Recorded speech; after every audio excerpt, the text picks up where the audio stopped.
Policy and Politics with me, Tarun Nangia. What will be India's position in the global world order post the COVID era? As we all know, the COVID era, in a sense, is going to last at least for a couple of years. Of course, the cases will taper off, but the impact on the economies across the globe is already visible. India also has been very badly hit. But let me start with a very interesting factoid that I gathered recently. For this, I will first introduce you to my guest, Abhijit Iyer, Mitra, a senior fellow with the Institute of Peace and Conflict Studies. Abhijit, thank you so much for finding time and agreeing to join us on the show. As always, Tarun, the pleasure is all mine. Thank you. Abhijit, it is said people vote with their feet. In the past 4 or 5 years, I saw an interesting factoid that thousands of people invest money and have been leaving India to settle in Canada and other countries. Now, let me point out, these are not people who left India because they wanted jobs. They had enough money, they had running businesses, but because of the economic conditions, they chose to go out of India. That brought me to another set of questions. We pride ourselves that we have a big diaspora abroad, but we never question why they are outside India in the first place. They left India for a reason. How would you see these two facts, and what are your impressions on this? Look, the Indian diaspora goes in two ways. The first, of course, is, indentured labor, which was, again, economic need. It was desperate economic need. The second, which started after independence, was the denial of opportunity back home. So if you remember, the earliest test case, for example, for the First Amendment was the Madras High Court and, the judgment regarding affirmative action, well, reservations technically. And that led to a whole Tamil and Andhra Brahmin immigration to America. And after independence, it's mostly been the lack of opportunities. It hasn't been economic desperation. Before independence, it was economic desperation. After independence, it's been the lack of economic opportunity. Of course, the very curious thing is the large parts of the Indian diaspora leave precisely because of socialism in India, and they go and end up becoming the biggest socialists wherever they settle. Be it in America, where 75 to 80% of them vote Democrat and for socialist policies, or in New Zealand, or in UK. The UK, interestingly, because most of them are actually from Uganda and not from India, they tended to be more conservative this time around than normal. So I think socialism, A, is in our blood, and B, we tend to take it wherever we go. But this brings us to the second part of your question, which is, why have we been seeing this wave of immigration out of India in the last few years? And I think the main reason is because the so-called economic corrections we've seen extreme fiscal instability, instability of your financial instruments, pretty much, number one. And number two, there's been an unprecedented strengthening of the middle bureaucracy, which is particularly in your face for most micro, medium, and small businesses. Because remember, it is the middle bureaucracy. It has traditionally always been the middle bureaucracy that is the most extortive. So, for example, if you look at GST, the government keeps coming up with, we've categorized all of these, we've done, we've got dispute resolution mechanisms and things like that. I don't think they realize that none of it actually works on the ground. They're coming up with theoretical solutions to practical problems that they themselves have created, which they don't understand work in practice. Let me give you a simple example. A friend of mine, Yusuf, he runs a home goods store in Bangalore. And what happens to him is, every time a new tax collector comes and decides to classify something as a luxury, even if you have a plastic tap, just because it's gold plated, even though it costs 100 rupees and maybe the cheapest thing in the showroom, he will claim that it is a luxury commodity. Now, every single time this has to go through the entire arbitration process, and it then has to, they set up the court hearings not in Bangalore, but in Mangalore. So he has to go 400 kilometers, 2, 3, 4 hearings. He may ultimately win. But instead of paying 18% on a 100 rupee item, look at the cost. 18% on a 100 rupee item, or 4 trips to Mangalore, 4 hotel stays, paying a lawyer for the hearing, and etc., etc., etc. It's just cheaper to get extorted. So there's been a very significant, the amount of day-to-day government intrusion into people's lives has gone up. The terrorism of cesses, levies, and duties continues because, in this country, cess, levy, duty, they're all seen as kabhi badhao, kabhi kam karo. It's something, it's deemed completely arbitrary. They don't seem to realize the kind of knockdown effects it has on businesses and things like that, or their competitiveness. So this was very natural. Abhijit, I'm only relating to your point because I have spoken to a lot of people in the preceding weeks. And so many of them are saying Canada or other places. They say, if I have the money, then I want to live a better lifestyle and be respected as an employer, as somebody who generates jobs in a country. And they say we actually respected in many other countries with single window clearances and the like. In fact, 2 things I'd like to mention, because this is going to have an impact on India's economy. Sheshadri Chari made a very interesting comment that of the 100 companies that left China, only 3 came to India. And that was a very telling comment by Sheshadri Chari. I also want to point out one thing to you, that India, we constantly talk that we want to be Vishwa Guru, somebody who will be guru to all the other countries.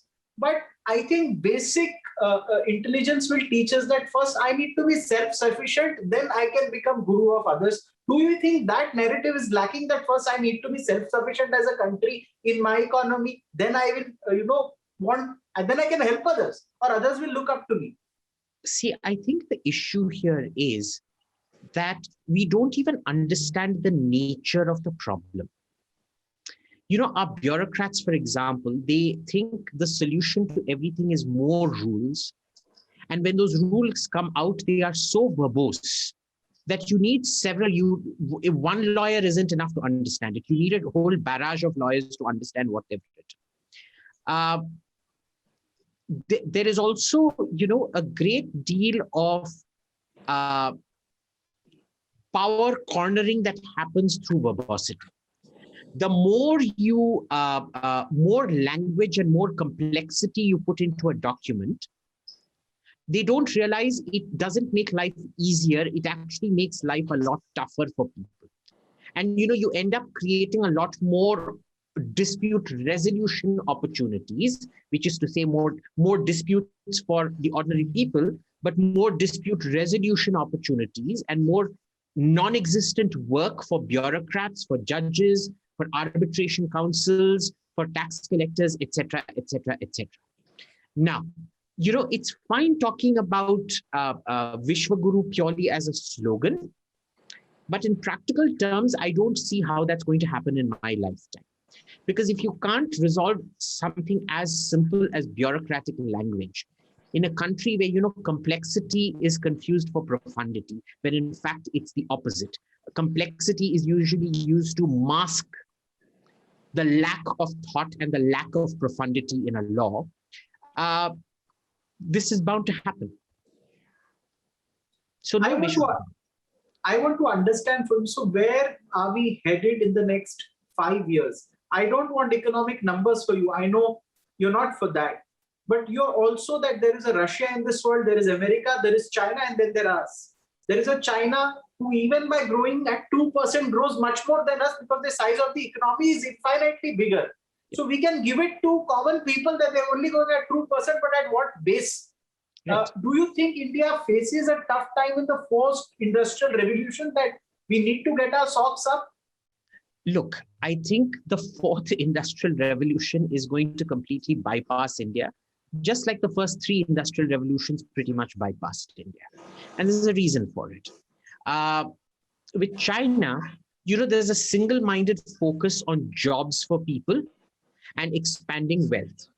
That they're abusing the wealth expanded and not investing it carefully enough in, ghost cities and projects that don't yield results and things like that is a completely different matter. China has done a remarkable job in creating wealth for its people and uplifting its people from poverty to become a middle income country. Unfortunately, it's caught in a middle income trap.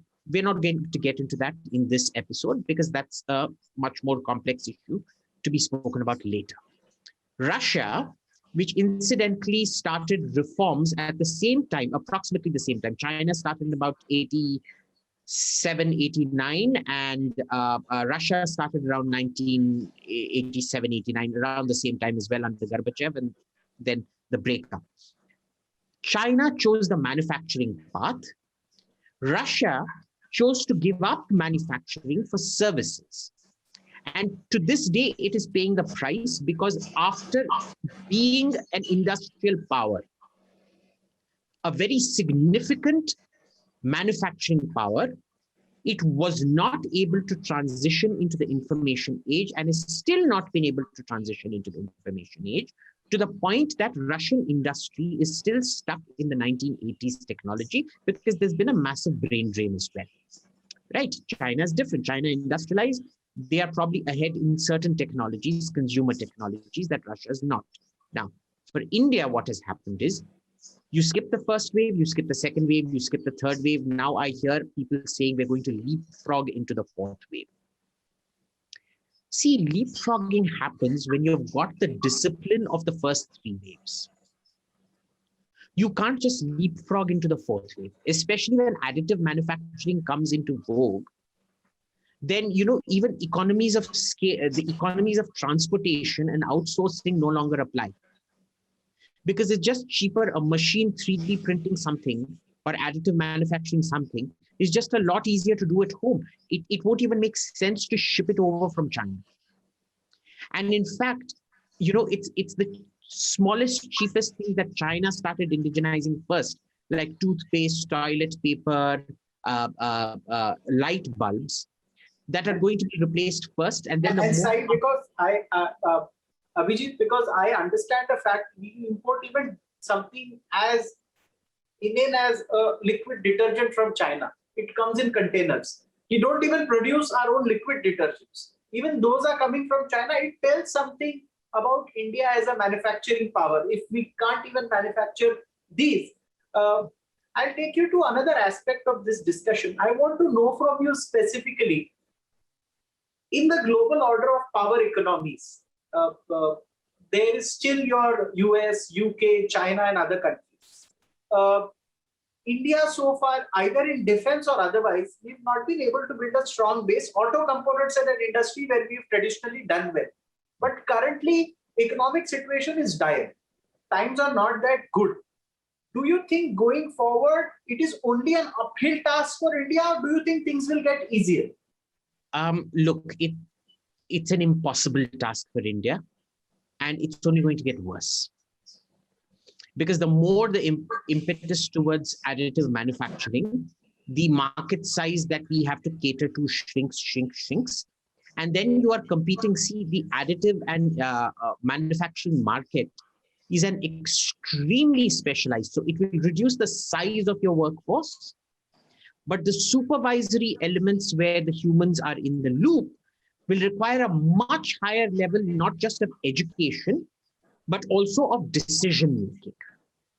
And the Indian education system is uniquely unsuited to decision-making because in India, as a rule, we don't tend to delegate power, right? It's a very learn by rote, do what you're taught, don't think kind of a system. So the problem just keeps compounding and getting worse. Now, remember, as it is, we train all our kids to believe that they're the next Bill Gates or Steve Jobs or something like that, right? And the problem, of course, is that you should be spending to get to a Bill Gates, Steve Jobs level, you need to be spending something like about $600 billion a year on education. We spend about $16 to $18 billion a year. So even the ways and means to becoming a basic China-style manufacturing economy aren't there. So, we've always had this huge dichotomy between ways and means.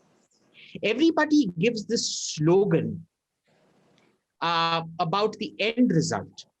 but nobody wants to do the economics, the human economics, or the ways and means calculations of how to get there.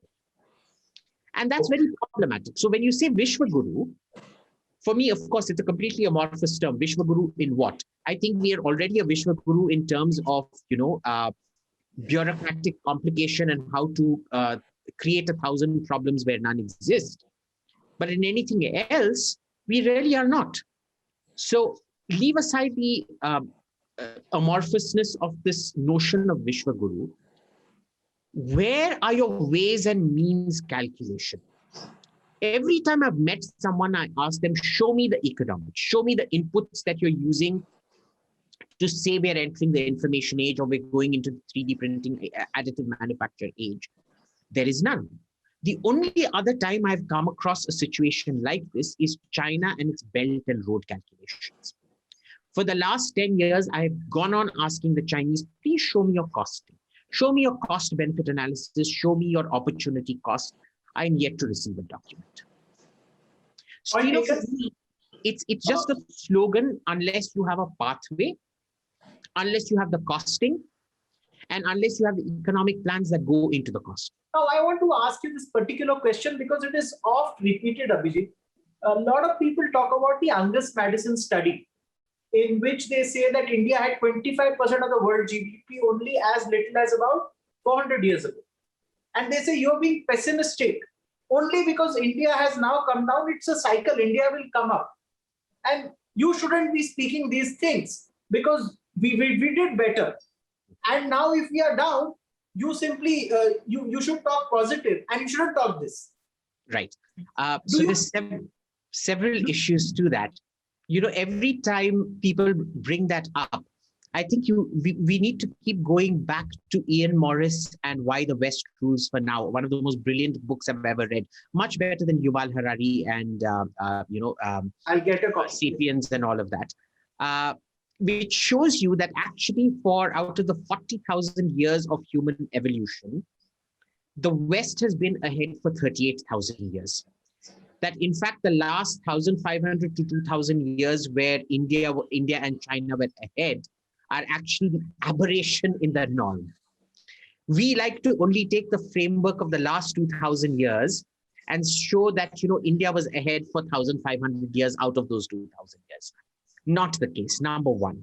Number two, remember, we are fundamentally, always have been, prior to the last 2 centuries, been all agricultural economies. Now, in an agricultural economy, the size of your arable land matters in the wealth you generate. And India, along with Ukraine and Poland, have the highest percentage of arable land around, over 50%, close to or over 50%. The difference, of course, was that Poland and Ukraine were completely unsettled countries at that time, where civilization, where sedentarism hadn't set in. Whereas in India, it did. So there was a reason for that wealth. The third thing you need to remember is the distribution of that wealth was extraordinarily uneven, right? Unlike you see the sort of public wealth, the public spending, the public goods in the Roman Empire, and you contrast it with India from the same period, you find virtually nothing in terms of public infrastructure. If you go to Rome today, you can still see the Cloaca Maxima, the great aqueducts for carrying water to cities and for carrying the garbage out of cities. You see, the stadiums for public entertainment. Shows you there was leisure time and, surplus time where people could do things.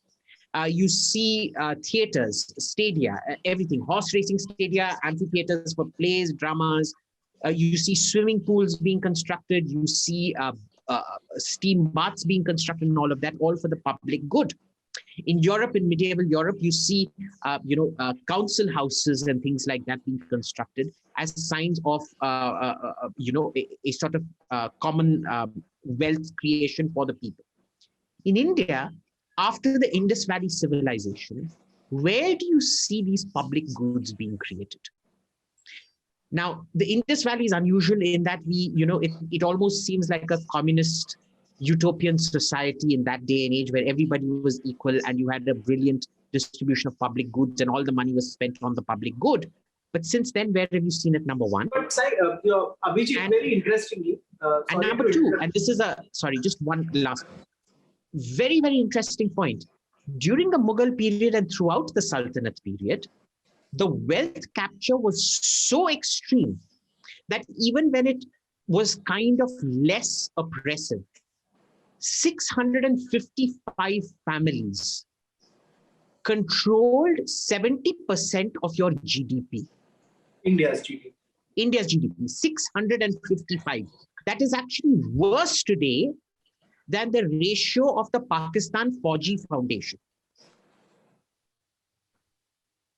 That is the level of economic capture of the elites you were looking at in this country. 655 families. 70% of your GDP. Even today, I was told by a certain gentleman that you want the world to listen to you, give you a seat at the high table. But nobody will ever bother for a poor country. Yes. You may want to punch above your weight. That works as long as you are giving people opportunity to participate in your market by opening companies in India and selling to so many Indians. But they still won't offer you a seat unless you're rich. Is it China only gets a seat because it is a rich country, but you're still about $2,000 capita. Unless you raise it to something like 12,000, 14,000, nobody is going to listen to you. Do we think as a country we miss this point altogether? That we still regarded as a poor country. Nobody treats us like a rich country, which we aren't anyways, but nobody even treats us like that. I think we understand it, but we deliberately ignore it because it massages our ego to ignore it. See, there's a lot more that comes with the wealth. One is the sheer coercive power of wealth. It's like, for example, if you rock up in say Promenade, if you come in a Mercedes or a BMW, if the shopkeeper sees you get out of a Mercedes or BMW, you're going to be treated very different from if you got out of an auto rickshaw. In fact, the auto rickshaw won't even be allowed into the parkway of your Promenade Mall out here, right? This is number one. But number two, what's more important is you get a seat on the high table when you have ideas to contribute. And ideas to contribute come from great wealth because it comes from building up an intellectual hierarchy, which India does not have. You look at the communist movement. Tell me what great communist thinker, because leftism always tends to be global and the right wing always tends to be local. So let's look at the global communist movement.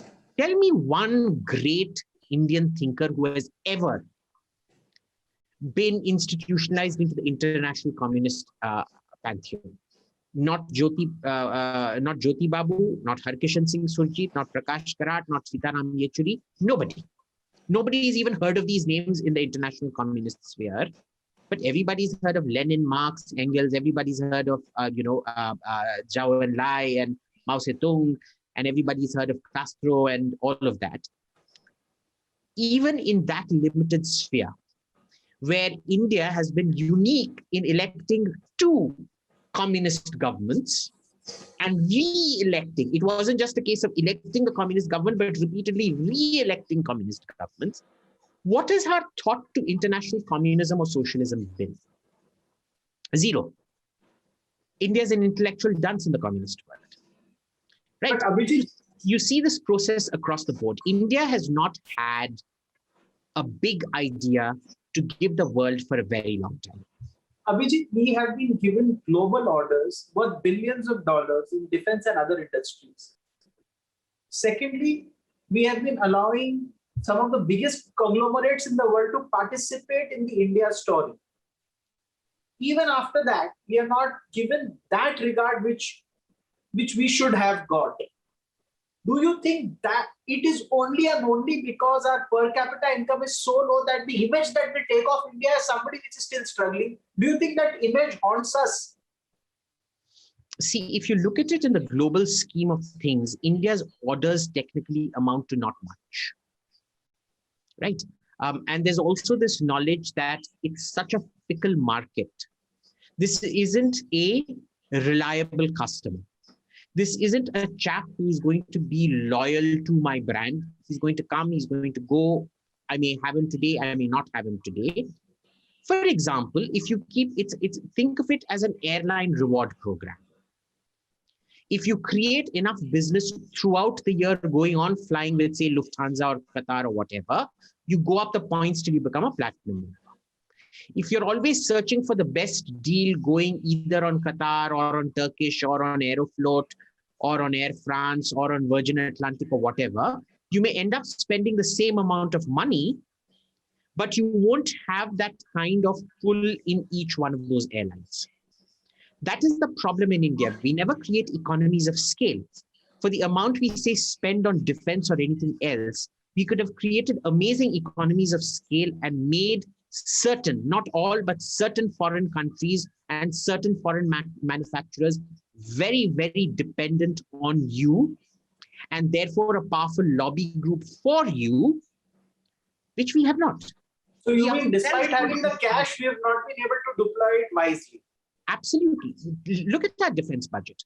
At $65 billion, where more than France, more than Britain, more than Saudi Arabia, why is it that France and Britain are able to create economies of scale to have domestic manufacturing and R&D, and India is not?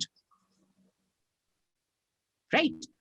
Why? I mean, ask yourself that question. At this level of a budget, if you still can't create economies of scale at home, there's something fundamentally wrong with you, right? We never retrospectively address our problem because we never introspect. It's always more of the same. Last two questions. In 2030, if we are thereabouts the same way where we are today, do you think it's going to be a tough time for the so many millions of graduates that pass out every year out of universities? Of course, a lot of them are going out. That's out of question. But the point is that there will still be millions in India who would seek, because a lot of people in the media also never talk demography. It is the first time in the history of this country that about 70% of the population is under 30. So it is the only time you need jobs. When they are older, they won't need any. But for the next 40 years, they're going to be needing an awful lot of jobs. Yeah. Do you think that is a worry for India? It should be a worry for India, but I don't know who looks at demography here, because that job creation over the last 10, 12 years has been anything but spectacular. Where are the jobs? We're giving people degrees, but where are the jobs even commensurate with those degrees? Right? There's a whole bunch of, like I said, there is no ways and means calculation. We're willing to look at distributive economics, but we're not willing to look at the fact that we're going to have, say, 14, 15 million young people coming out every year. We now need to be focusing jobs on those people, for those people. And if we are not able to get those jobs, who is responsible for that in government that needs replacement? What is the idea that is not getting us those jobs that needs replacement? Who are the people who need to be replaced? We're not looking at that. And this is now becoming a critical problem, because throughout the world, throughout the Anglosphere, you see a massive increase in social tensions where, information age technology like the phone actually acts both as a force multiplier, but also as an anger multiplier, and, as a congregation and riot assistance mechanism. And the more this sort of mismatch between demography and meeting the needs of the demography go. Because remember, what is this government provided? It's demographic, it's provided electricity, and it has provided toilets. It may be providing health insurance, which right now in the midst of where we are, that actually looks like a cruel joke at the moment, but that's at best. Tell me, where is the education and the jobs? Not happening. So you're actually going to see social tension skyrocket. Thank you so much, Abhijit, for joining us on today's show of Policy and Politics. We'll continue this series of talks about India and its place under the sun, India's place in the world order post-COVID, because it all matters to us. The next 40 years are very crucial for India. A lot of people don't realize India will be a much older nation. We'll be beset with paying bills for these older people, and a poor country can't pay bills for its older people. There are many countries around the world that face this problem. We'll discuss that also in the coming episodes. But thank you so much. Thank you so much, viewers, also for watching this show. Thank you. Thank you.